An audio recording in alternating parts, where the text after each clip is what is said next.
Office खुला, page number 33, अभ्यास संख्या 4, डिक्टेशन स्टार्ट।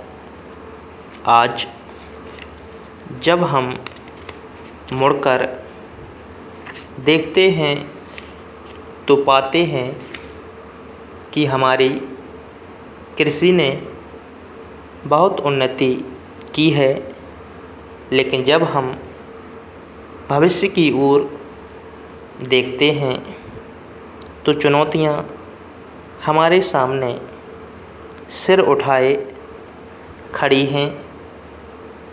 आर्थिक विकास के लिए यह आवश्यक है कि हम देखें कि हमारी कृषि विकसित हो, और कृषि के विकास के लिए यह ज़रूरी है कि हम बहुत से दूसरे क्षेत्रों पर भी ध्यान दें।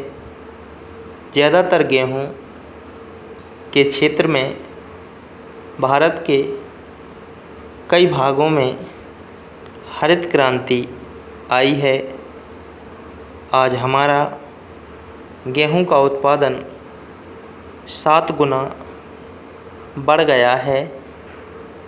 एक देश जो कभी गेहूं का आयात करता था, आज न केवल आत्मनिर्भर ही है, बल्कि इसके पास अपनी आवश्यकता से अधिक गेहूं है। यही उपलब्धि हमें अन्य फसलों से भी प्राप्त करनी है। हरित क्रांति के लिए हम भारतीय कृषि अनुसंधान संस्थान को श्रेय देते हैं, लेकिन अब संस्थान को यही उपलब्धि दूसरी फसलों के क्षेत्र में भी प्राप्त करनी होगी। सबसे पहले हमें चावल पर ध्यान देना होगा।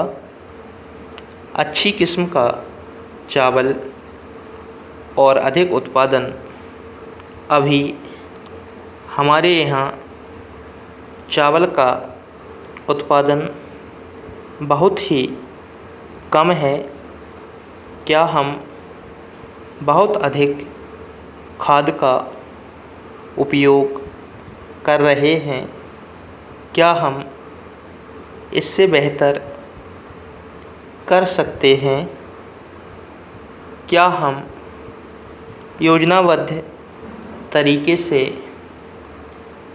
कम पानी से अधिक और बेहतर उत्पादन प्राप्त कर सकते हैं? ये कुछ इस तरह के प्रश्न हैं जिनके बारे में संस्थान को आवश्यक रूप से विचार करना है।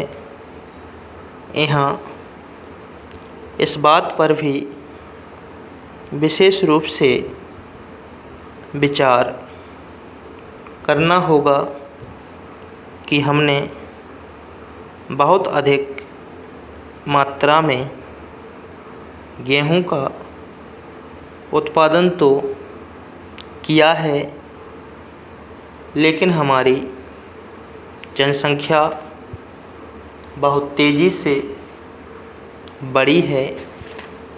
अतः यह चुनौती यहीं समाप्त नहीं हो जाती है।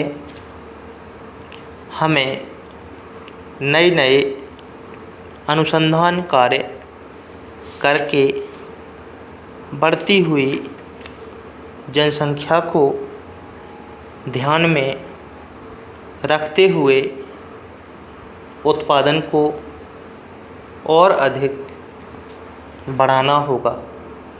स्टॉप।